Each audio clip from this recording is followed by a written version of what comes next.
Hello, everybody. Welcome to Clef Investments. In the last two talks, we discussed two methods to reduce estate tax, ILIT or Irrevocable Life Insurance Trust. And another one is you simply gifting money directly to your children. And now let's compare them again to get their pros and cons of each strategy. So let's look at the pros of ILIT. So first, you have trust in the middle. And the trust is managed by a trustee. Could be your friend, could be a special trustee company. And this trustee decide how the children can use the money in case parents passed away very early and the children are young. And that means even if the younger children want to spend money in a not very responsible way, the trustee can stop them. So if children want to go to an expensive college, it makes sense to pay the tuition. But if the children want to buy a luxury car, trustee may say no to them, which could be a good thing if you don't trust your children enough, or if your children are still very young. And also, the life insurance proceeds can only be used for estate tax, or most likely be used for estate tax, because the money in it is not available earlier. Only when both parents pass away, then there is a death benefit. And those money cannot be spent earlier. So this is less flexibility.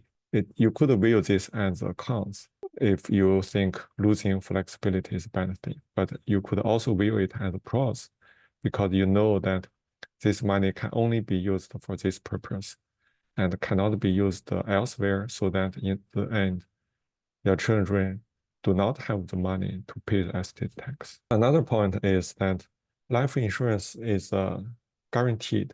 So the one, at least the one I chose in the video before, is a guaranteed life insurance. So it gives you a fixed payout. And this is a stability that you may want compared to stocks.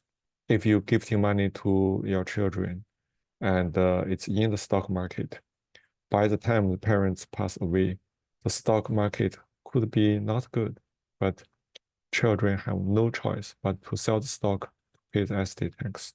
So bad timing, not in our control. But for life insurance death benefits, we do have this control because of the stability. And also another benefit is, in general, you can change your beneficiaries to your life insurance. So for example, you start with your direct children, and later, either you have new children or you have grandchildren, you want your grandchildren to have part of your estate.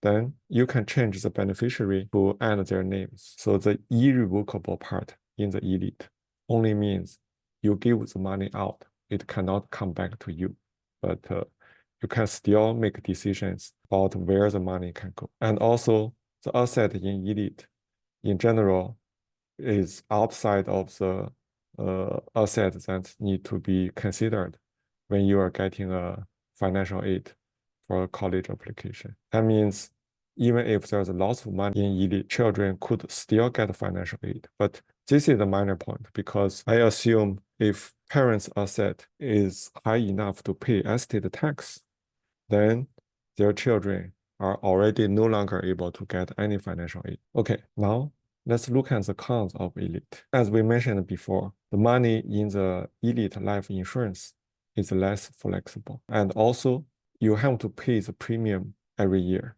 or at a defined schedule. And you have to pay enough to not let the policy lapse. Otherwise, all the money you put in would be wasted.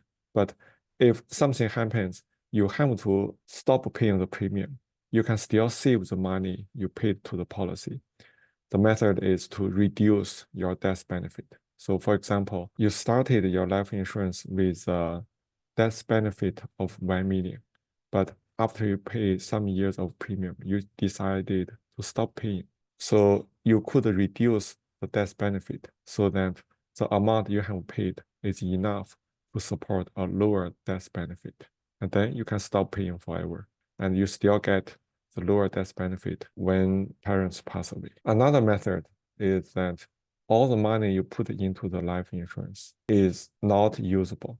So because you try to reduce the premium, there's usually not much cash value in it. So that means you cannot borrow against it. You cannot use the money in the middle. You can only use it at the end after both parents pass away and use it to pay for estate tax. So this is a flexibility that you will lose if you give the money to your children, and in case and sometimes you need some money in urgency, and your children could borrow the money and give it back to you for that purpose. So then later maybe you can pay back or do other arrangements. And also, of course, this is a life insurance, so you better be healthy to get a good rate. Otherwise, the premium could be too high to be worth it. Okay, so these are the pros and the cons I can think of. And you can compare ELIT and gifting the money directly with your own situation and figure out which one is a better method. That's all for today.